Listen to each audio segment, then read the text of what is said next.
25 Black lesbian celebrities who died from HIV/AIDS. History celebrates success, but often buries the truth.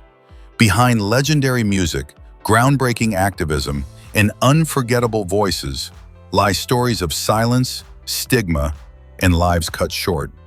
These were not just artists or leaders, they were human beings forced to choose between survival and honesty in a world that punished difference. HIV/AIDS did not only attack their bodies, society's fear finished what medicine could not. Tonight, Black Excellence Legends uncovers the names, the pain, and the courage history tried to forget. If you believe these stories deserve to be heard, not hidden, stay with us. Watch closely, listen deeply, and share your thoughts in the comments below. Prudence Mabele. Prudence Mabele was never meant to be invisible, yet history almost allowed it. In the early 1990s, when HIV/AIDS in South Africa was still wrapped in fear, denial, and moral judgment, Prudence made a decision that changed thousands of lives. She chose to speak. Diagnosed with HIV after surviving sexual violence, she refused to carry both trauma and silence. At a time when disclosure could mean social exile, she publicly revealed her status in 1992, not for sympathy, but for survival, dignity, and truth. Prudence emerged as one of the earliest Black women activists in South Africa to center HIV/AIDS around women's realities. She worked directly with survivors of abuse, sex workers, and marginalized mothers who were excluded from medical systems and public empathy. Through grassroots organizing and later through the Positive Women's Network, she helped build safe spaces where women living with HIV could access counseling, legal guidance, and peer support. By the mid-1990s, her advocacy reached national forums, contributing to broader conversations that eventually pressured the government to expand antiretroviral access. But activism came at a cost. Prudence's health deteriorated after years of immune suppression. In July 2017, during a medical emergency, she was reportedly turned away from an overcrowded hospital that claimed it lacked proper isolation facilities. She died hours later at the age of 45. Her passing exposed a painful contradiction. A woman who spent decades fighting for healthcare equity was denied timely care herself. Prudence Mabele did not leave behind platinum records or political office, but her legacy is measurable. Thousands of women found language for their pain because she spoke first. HIV stigma did not end with her death, but it weakened because of her life. Prudence proved that courage is not loud, it is persistent. And even in death, her refusal to disappear remains her most radical act. Marsha P. Johnson. Marsha P. Johnson lived at the intersection of visibility and neglect. Celebrated today as a symbol of liberation, she spent most of her life surviving a society that offered her applause in public moments and abandonment everywhere else. As a Black transgender woman who emerged in New York City during the 1960s, Marsha existed in a world where gender nonconformity was criminalized, homelessness was routine, and medical care was a privilege she rarely accessed. After leaving home as a teenager, Marsha supported herself through sex work and street performances. These were not acts of rebellion, but strategies of survival. She became widely known after the 1969 Stonewall Uprising, where her presence, often reduced to a single photograph or slogan, masked years of poverty, harassment, and untreated mental illness. By the late 1980s, Marsha was living with HIV at a time when effective treatment was scarce and stigma was lethal. Access to consistent care was nearly impossible for someone without stable housing, insurance, or institutional protection. Friends recall that in her final years, Marsha struggled with paranoia and exhaustion, symptoms likely intensified by illness, trauma, and systemic neglect. Despite this, she continued caring for others, helping form mutual aid networks for queer youth rejected by their families. Her generosity often came at the expense of her own safety. On July 6, 1992, Marsha's body was found in the Hudson River. Authorities quickly ruled her death a suicide, despite unresolved injuries and conflicting witness accounts. For decades, questions lingered, not only about how she died, but why her life had been allowed to unravel so completely. Marsha P. Johnson did not die because she lacked courage. She died because society failed to protect those it later called icons. Her legacy is not just pride, it is a warning about whose lives are deemed expendable. Audre Lorde. Audre Lorde never believed silence was neutral. For her, it was a weapon used against the vulnerable, and she spent her life dismantling it with language. As a Black lesbian poet, feminist theorist, and activist, Lorde confronted overlapping systems of racism, sexism, homophobia, and medical discrimination long before such intersections were widely acknowledged. Her influence grew through works like The Black Unicorn and Sister Outsider, where she argued that survival itself could be an act of resistance. Yet even as her voice reached universities and international conferences, her body became a battleground. In 1978, Lorde was diagnosed with breast cancer and underwent a mastectomy. Later medical complications, occurring during the early stigmatized years of the AIDS crisis, exposed her to public fear and social rejection. Though definitive records linking her illness to HIV remain inconclusive, the treatment she received reflected the era's panic around immune-related disease. Lorde wrote openly about being avoided in pharmacies, about people stepping away as if illness were contagious through proximity. Rather than retreat, she documented these moments with precision, insisting that fear itself was a political force. When cancer metastasized in the 1980s, she continued to teach, lecture, and write through physical decline, often appearing in public while enduring severe fatigue and pain.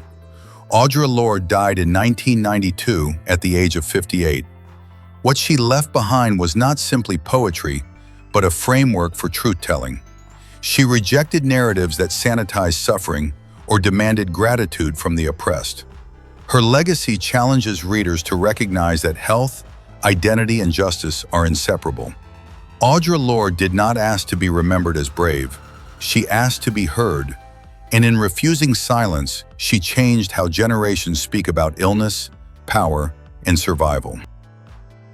Fela Kuti. Fela Kuti was never simply a musician, he was a confrontation. As the creator of Afrobeat, he fused rhythm with resistance, turning sound into a direct challenge against Nigeria's military dictatorship. His music spoke openly about corruption, brutality, and stolen power, making him one of the most persecuted artists in African history. Over his lifetime, Fela was arrested more than 200 times. His commune was burned to the ground, and his mother was killed during a government raid, losses that hardened both his defiance and his isolation. Behind the bravado and political theater, Fela lived outside social norms, including openly rejecting conventional monogamy and embracing nonconformist sexuality. This defiance made him a target not only of the state, but also of cultural moralism. When his health began to deteriorate in the early 1990s, marked by chronic infections, severe weight loss, and respiratory complications, rumors circulated, but Fela refused medical testing. He publicly dismissed AIDS as a Western invention, a stance rooted less in ignorance than in deep mistrust of institutions that had long brutalized Black bodies. On August 2, 1997, Fela Kuti died in Lagos at 58. His brother, physician Olikoye Ransom Kuti, confirmed the cause as complications related to AIDS. The announcement shocked a nation that had treated HIV as taboo, exposing how denial had silenced meaningful public discourse. Fela's death forced Nigeria to confront a truth his music had warned about for decades. Repression thrives where silence is enforced. Fela Kuti's legacy is complex and unapologetic. He did not model caution or compliance. Instead, he embodied contradiction, fearless yet vulnerable, prophetic yet human. His final chapter revealed that even icons are not immune to stigma, and that refusing dialogue can be as destructive as oppression itself. Alvin Ailey. Alvin Ailey transformed movement into memory. As the founder of the Alvin Ailey American Dance Theater, he redefined modern dance by centering Black history, spiritual resilience, and emotional truth on the world's most elite stages. His signature work, Revelations, remains one of the most performed ballets in history, reaching millions across continents. Yet the man who choreographed Collective Joy lived a deeply guarded private life. As a gay Black artist rising during the mid-20th century, Ailey navigated an industry where visibility came with risk. He guarded his personal identity fiercely, believing that public knowledge of his sexuality could dismantle the institution he had built. By the late 1980s, Ailey's health declined rapidly. He continued directing rehearsals and mentoring dancers while battling persistent infections and physical exhaustion, concealing symptoms behind discipline and perfectionism. In December 1989, Alvin Ailey died at 58. At his request, the official cause of death was listed as a blood disorder rather than AIDS, a decision made to shield his mother from stigma and public scrutiny. This act of protection reflected a broader reality of the era. Even cultural giants felt compelled to hide the truth to preserve dignity. Ailey's passing revealed a painful paradox. He gave the world language for Black suffering and transcendence, yet could not claim that same openness for himself. Today, his company stands as one of the most influential dance institutions globally, training generations of artists. Alvin Ailey did not fail by choosing silence. He survived within its constraints. His life reminds us that brilliance can flourish under pressure, but honesty should never require sacrifice. Gladys Bentley. Gladys Bentley was a sensation long before the world had language for her existence. In the heart of Harlem during the 1920s, she commanded smoky clubs with a thunderous piano style, a raw blues voice, and a presence that defied every social rule of her time. Dressed in tailored tuxedos, openly flirting with women on stage, Bentley transformed nightlife into a space of provocation and freedom. At the height of the Harlem Renaissance, she was not a novelty, she was a star. Yet fame proved fragile when society decided her difference was intolerable. As moral conservatism tightened in the 1930s and 1940s, venues closed their doors to artists like Bentley. Opportunities shrank, and the same audiences that once applauded her daring began to recoil from it. Under immense pressure, she was forced into public reform, renouncing her sexuality and attempting to conform to heterosexual norms in order to survive professionally. The transformation was not liberation, it was erasure. In her later years, Bentley's health deteriorated quietly. She withdrew from the vibrant scenes that once defined her life, battling recurring respiratory illness, unexplained infections, and physical decline. Medical understanding of immune-related diseases was limited, and care for Black queer women was nearly non-existent. When Gladys Bentley died in 1960 at the age of 52, newspapers cited pneumonia. Decades later, retrospective accounts suggested symptoms consistent with immune deficiency, though no formal diagnosis could be recorded in that era. Gladys Bentley's story is not only about music, it is about how society consumes rebellion, then punishes it. She expanded the boundaries of gender expression and sexual autonomy at a time when such courage carried severe consequences. Today, she is remembered as a pioneer, but her life warns us that visibility without protection can become another form of vulnerability. Bentley lived loudly, but she was allowed to disappear quietly. Bayard Rustin. Bayard Rustin was the architect history tried to hide. While images of the civil rights movement often center charismatic leaders, Rustin worked behind the scenes, designing strategy, logistics, and discipline that shaped nonviolent protest in America. He was the chief organizer of the 1963 March on Washington, coordinating transportation, security, and messaging for more than 250,000 people, without a single major incident. Yet his name was deliberately minimized. The reason was not lack of merit, but identity. Rustin was openly gay in a period when homosexuality was treated as both scandal and weapon. In 1953, he was arrested for consensual same-sex behavior and jailed, a record later used to sideline him from leadership roles. Even allies feared that his visibility would distract from the movement's goals. As a result, Rustin accepted a life of strategic invisibility, advising from the shadows while others stood at podiums. In the mid-1980s, Rustin was diagnosed with HIV. As the AIDS crisis deepened stigma against gay men, silence became a survival tactic once again. Funding evaporated, invitations disappeared, and his health declined rapidly. He continued writing and mentoring until complications from AIDS overwhelmed his body. Bayard Rustin died in 1987 at the age of 75 in New York, without the national recognition his contributions warranted. Only years later did institutions begin to correct the record, awarding posthumous honors and acknowledgments. But Rustin's story raises an uncomfortable truth. Progress often relies on people society refuses to celebrate. Bayard Rustin did not march for applause. He marched because justice demanded it, even if his own life remained obscured by fear, prejudice, and silence. Joseph Beam. Joseph Beam wrote at a moment when Black gay men were being erased twice, by racism and by silence.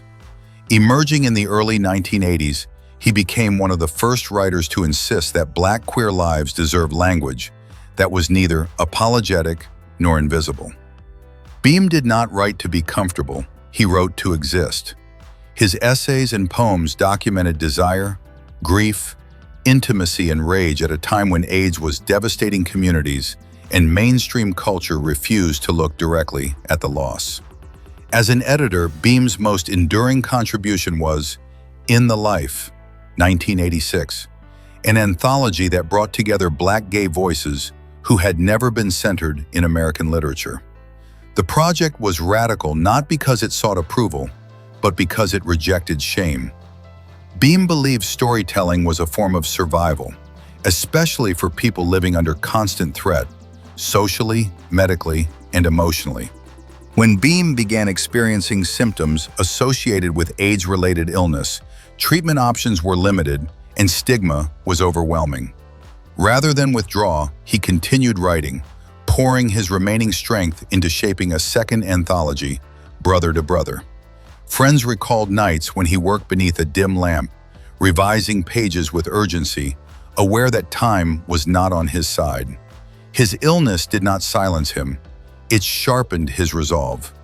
Joseph Beam died in 1988 at the age of 33, before Brother to Brother could be completed. His close friend and fellow poet, Essex Hemphill, finished the work, ensuring Beam's vision reached the world. Today, Joseph Beam is recognized as a foundational figure in Black queer literature.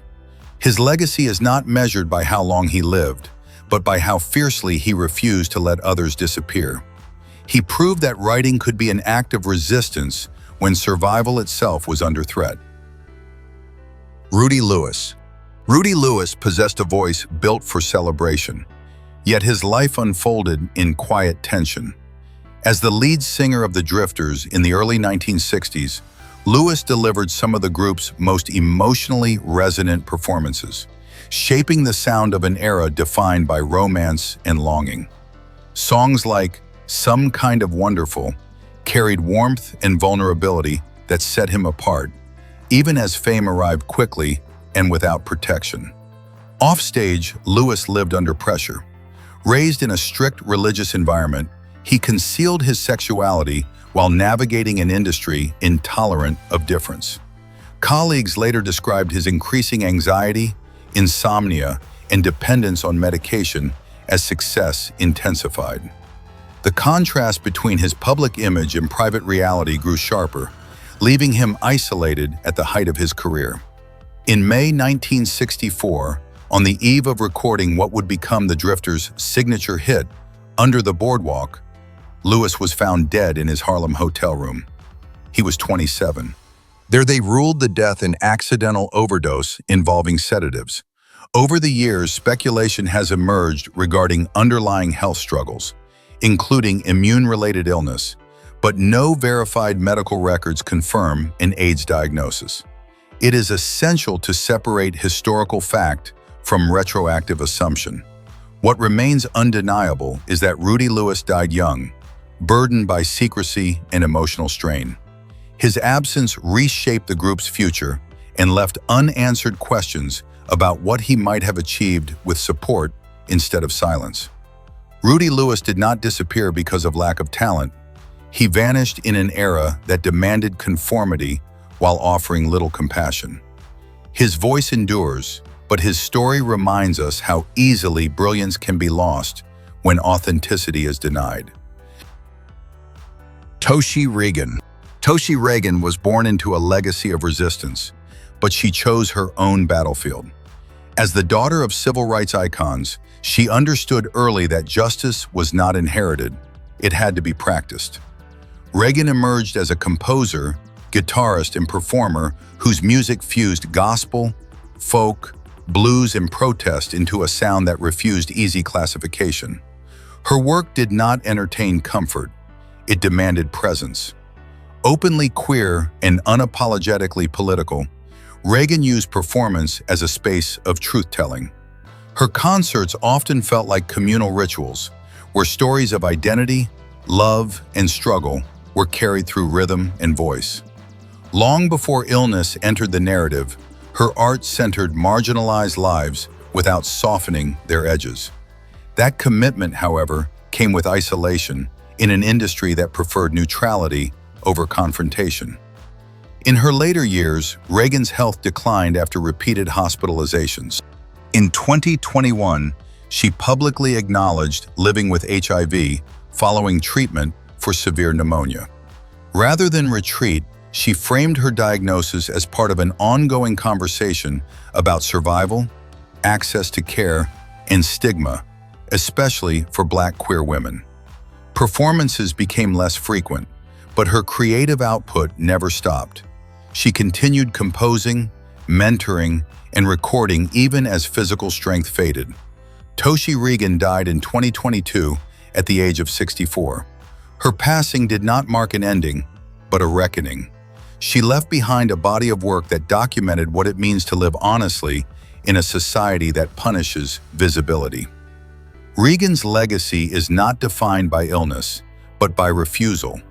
Refusal to be quiet, simplified, or erased.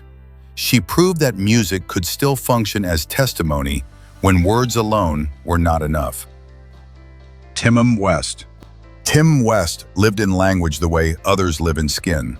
A poet, performer, and cultural worker, West became one of the most visible Black gay men to openly address HIV through art rather than euphemism. At a time when disclosure still carried professional and social risk, he chose transparency, not as spectacle, but as responsibility. West's work moved fluidly between poetry, spoken word, and music, often addressing masculinity, desire, faith, and illness with striking emotional clarity. He rejected narratives that framed HIV solely as tragedy. Instead, he wrote about daily endurance, doctor visits, medication fatigue, loneliness, and the quiet strength required to remain present. His performances were intimate rather than dramatic, pulling audiences inward instead of demanding applause. Living openly with HIV for years, West also became an educator and advocate, speaking at universities and community spaces about stigma and mental health. He emphasized that survival was not linear and that visibility did not guarantee support. In his final period, physical complications limited his ability to tour, but writing remained constant. Friends noted that even as his body weakened, his work grew sharper, less filtered, and more urgent. Timon West died in 2021 at the age of 44 due to respiratory complications. His death underscored a truth he often articulated, that stigma can outlast medicine. West did not ask to be remembered as inspirational. He wanted honesty to be normal, not heroic.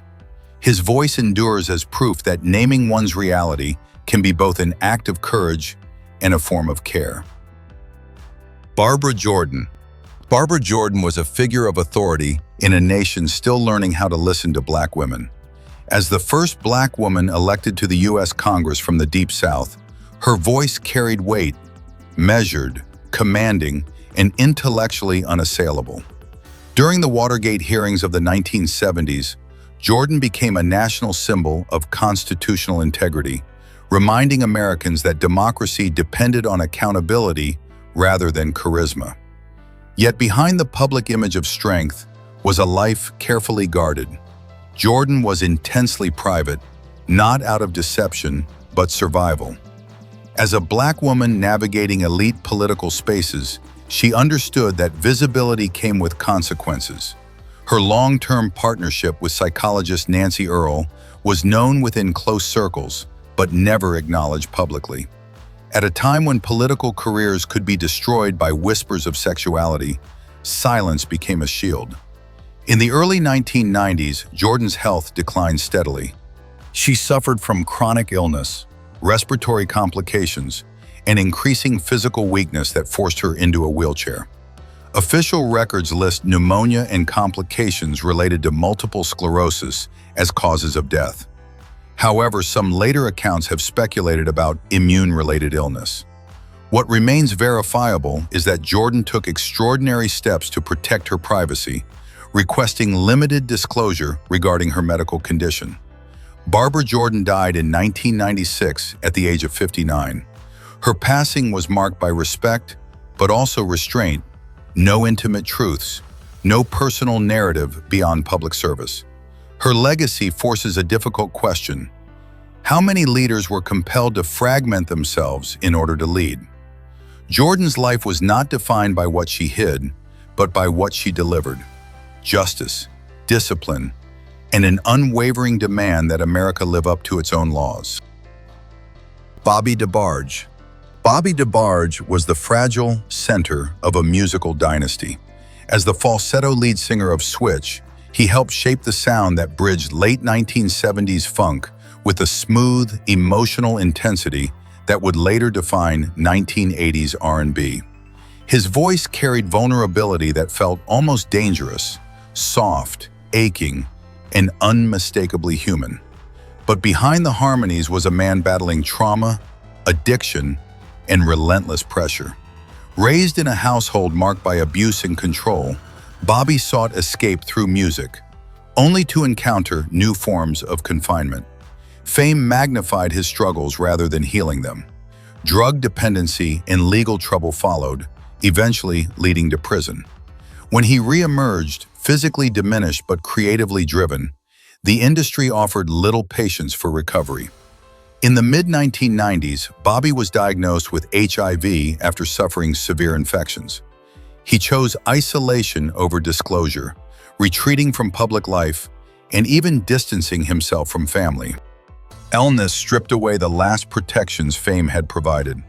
Hospitalized repeatedly, he endured fevers, respiratory distress, and rapid physical decline in an era when effective treatment was still limited. Bobby DeBarge died in 1995 at the age of 39. His death marked the quiet end of a voice that once defined an era. While his siblings carried on the family legacy, Bobby's story remained unresolved, often reduced to cautionary headlines rather than understood as a life shaped by pain, brilliance, and neglect. His legacy challenges listeners to hear not just the sound, but the cost of the silence behind it. Essex Hemphill. Essex Hemphill wrote as if time were running out, because for him, it was. Emerging during the height of the AIDS crisis, Hemphill became one of the most uncompromising, poetic voices of Black gay America. His work did not ask permission. It confronted racism within queer spaces, homophobia within Black communities, and a government that treated AIDS deaths as collateral damage rather than a national emergency. Hemphill's poetry was intimate but never small. He wrote about love, eroticism, grief, and rage with an urgency that reflected lived reality. Collections such as Ceremonies and Conditions refused to separate personal desire from political consequence. For Hemphill, the body was not metaphor, it was evidence. In 1990, Hemphill was diagnosed with HIV. At a time when treatment options were limited and disclosure carried severe consequences, he continued to write publicly about illness and vulnerability. His health declined over the next few years, marked by fatigue, infections, and physical pain. Yet his creative output intensified. Friends described notebooks filled with fragments, unfinished poems, lists of names, declarations that felt like preparation rather than surrender. Essex Hemphill died in 1995 at the age of 38 in Washington, D.C. He left behind an unpublished manuscript and a body of work that would later become essential reading in queer and African American studies. Hemphill did not write for comfort or legacy. He wrote because silence was killing people faster than the virus.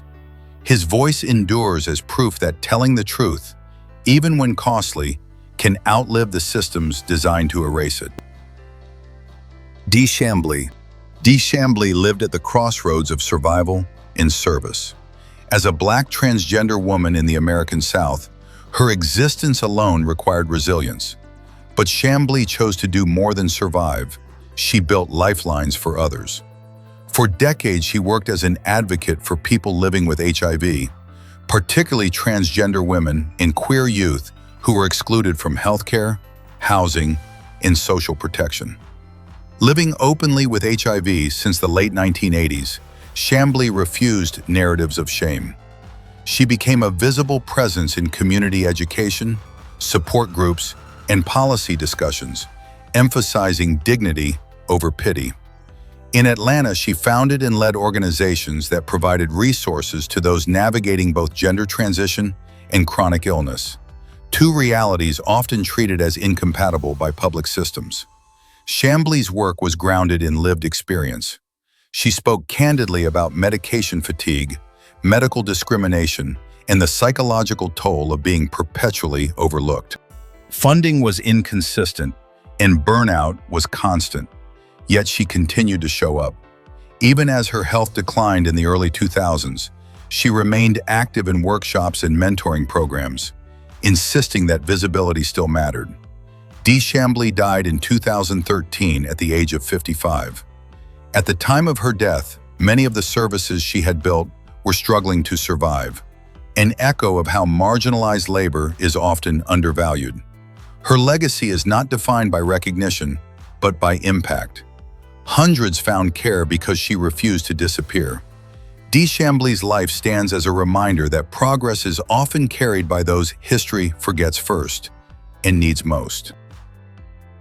Assotto Saint. Assotto Saint lived as if truth were oxygen. A poet, performer, editor, and cultural organizer, Saint emerged in the 1980s as one of the first Black artists to speak openly about living with HIV while insisting on joy, desire, and intellectual rigor. His work rejected pity. Instead, it demanded recognition of Black queer love, grief, and the right to be fully human amid an epidemic that encouraged silence.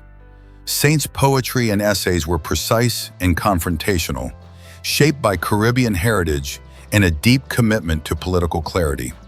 He edited The Road Before Us, an early anthology of Black gay writing, helping to build an archive at a moment when many voices were being erased by disease and neglect. For Saint, literature was not decoration. It was infrastructure, something communities needed to survive. After the death of his partner from AIDS in 1993, Saint's world narrowed, illness intensified, and his body weakened under recurrent infections. Yet his writings sharpened. Friends recalled walls covered with drafts, lines taped in place when his hands could no longer hold a pen steadily. He continued to write not to resist death, but to resist erasure. Assotto Saint died in 1994 at the age of 36. He left behind unfinished manuscripts and a body of work that still feels urgent because it refuses euphemism. Saint did not ask readers to admire his courage. He asked them to tell the truth about love, loss, and responsibility. His legacy reminds us that openness can be an act of care, and that naming reality, even when painful, is a form of survival. Octavia Butler. Octavia Butler wrote about survival before the world recognized how urgently it needed those lessons. As the first Black woman to achieve mainstream success in science fiction, Butler reshaped the genre by centering power, adaptation, and community rather than conquest. Her novels explored how societies respond to crisis, how bodies carry history, and how difference becomes destiny. Questions that mirrored her own experiences navigating isolation and pressure. Despite her influence, Butler lived privately. She guarded her personal life, focusing public attention on her work rather than herself. In her later years, she faced ongoing health challenges, including hypertension and physical exhaustion, while continuing to write with discipline and restraint. Speculation about her medical history has circulated, but there is no verified evidence linking her illness to HIV/AIDS. What is documented is that Butler remained committed to her craft, even as health complications limited her mobility. On February 24, 2006, Octavia Butler died at the age of 58 after sustaining a head injury from a fall outside her home. The cause of death was a brain hemorrhage. Any claims beyond this are unsubstantiated and risk overshadowing her documented achievements.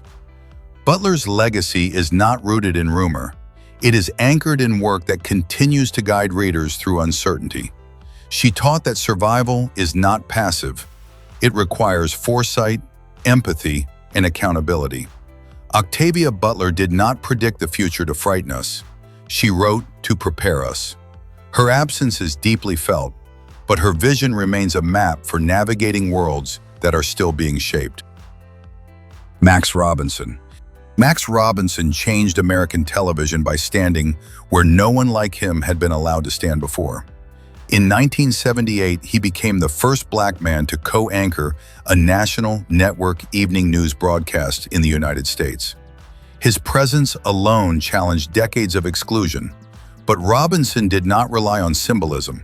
He brought seriousness, credibility, and editorial rigor to a profession that had rarely reflected the nation it claimed to represent.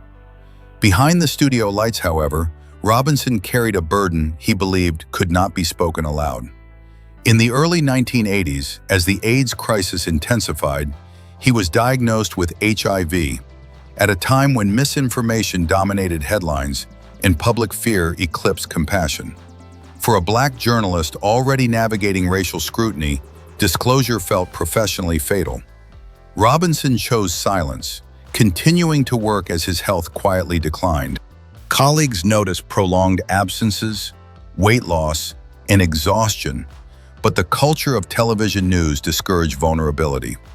Robinson reportedly sought treatment privately, avoiding public hospitals to prevent recognition. As symptoms worsened, isolation replaced visibility. The man who once delivered national stories became increasingly cut off from the world he had helped inform. Max Robinson died in 1988 at the age of 49 due to complications related to AIDS. His death revealed a painful contradiction. A pioneer trusted to speak to millions felt unable to tell the truth about his own life. In later years, Robinson's contributions were acknowledged more fully, but the cost of silence remained evident. His story is not one of weakness. It is a reflection of an era when honesty carried unbearable risk. Max Robinson expanded who could be seen on screen, yet paid dearly for living in a society unprepared to accept the full humanity behind that image. Willie Ninja. Willie Ninja transformed movement into language. Known as the godfather of voguing, he shaped ballroom culture into an international phenomenon, influencing fashion, dance, and self-expression far beyond its underground origins. In spaces created by and for queer people of color, Ninja taught that the body could speak dignity even when society denied it. Born in New York City, Willie found refuge in the ballroom scene, where chosen families replaced biological rejection. His style, precise, controlled, and elegant, redefined voguing from improvisation into discipline. Through mentorship, he offered structure to youth navigating homelessness, poverty, and discrimination, emphasizing poise as a form of survival. As ballroom culture entered mainstream awareness in the 1990s, Ninja's influence expanded, but so did the pressures of visibility. In the early 2000s, he was diagnosed with HIV, which later progressed to AIDS. Despite declining health, he continued teaching and supporting others, often prioritizing community over personal care. Friends recalled increasing pain, vision problems, and physical fatigue that he rarely discussed publicly. Willie Ninja died in 2006 at the age of 45. His passing underscored a harsh reality. Cultural impact does not guarantee protection. While voguing gained global recognition, many of its creators faced limited access to healthcare and support. Willie Ninja's legacy lives in every ballroom floor and fashion runway shaped by his vision. He did not merely invent a style. He offered a method of standing tall in a world determined to push people down. His life reminds us that art can be armor, but it should never be the only one people are given. Gil Scott-Heron. Gil Scott-Heron was never just a musician. He was a conscience with a microphone. Often described as the godfather of spoken word and a spiritual predecessor of hip-hop, Scott-Heron used rhythm and poetry to confront racism, media manipulation, mass incarceration, and political betrayal. Songs like "The Revolution Will Not Be Televised" were not slogans. They were warnings, delivered with clarity and urgency. Despite his influence, Scott-Heron's life unfolded far from triumph. Years of substance dependence fractured relationships and eroded professional stability. By the late 1990s and early 2000s, his health had deteriorated significantly. He was diagnosed with HIV, a fact he did not widely publicize, partly due to stigma and partly due to exhaustion from a lifetime of scrutiny. Treatment was inconsistent, and incarceration further disrupted medical care. As his immune system weakened, Scott-Heron became increasingly isolated. Friends described periods of disappearance, missed opportunities, and unfinished projects. Yet even in decline, he continued to write and record, producing work that reflected introspection rather than protest alone. His later albums carried themes of regret, resilience, and reckoning, less confrontational but deeply human. Gil Scott-Heron died in 2011 at the age of 62 from complications related to respiratory failure following illness. While HIV contributed to his declining health, it was never the sole definition of his life. His story reveals how revolutionary voices are often celebrated for their message, while neglected as people. Scott-Heron's legacy is measured not in awards, but in echoes. His words still surface whenever injustice is named aloud. He did not offer easy hope, he offered truth, and that remains his most enduring gift. Lorraine Hansberry. Lorraine Hansberry changed American theater before she was fully allowed to exist as herself. As the author of A Raisin in the Sun, she became the first Black woman to have a play produced on Broadway, bringing the interior lives of Black families into mainstream cultural consciousness. Her writing rejected caricature and insisted on complexity, dignity, and moral urgency. Behind her public success, Hansberry lived with profound constraint. She was a lesbian in an era when such truth could dismantle a career.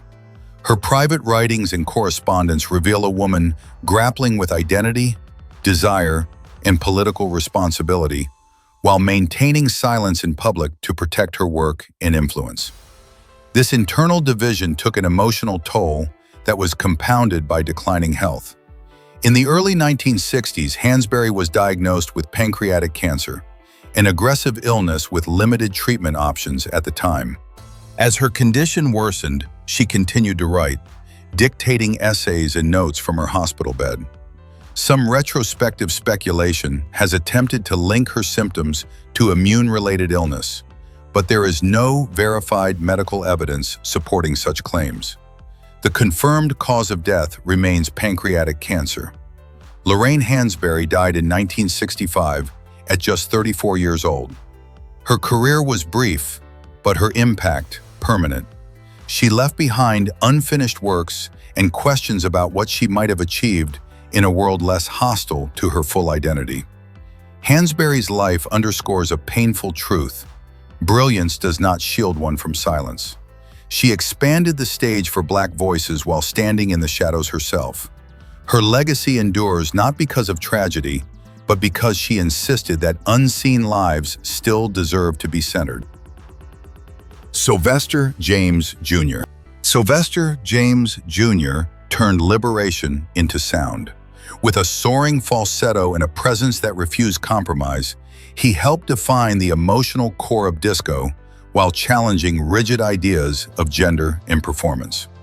At a time when visibility carried risk, Sylvester stepped onto stages adorned in glamour and confidence, insisting that joy itself could be political. Hits like "You Make Me Feel Mighty Real" were not escapism, they were declarations of existence.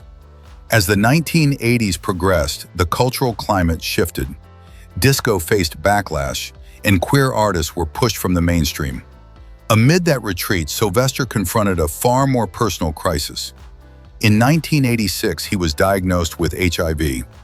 Rather than disappear, he chose honesty.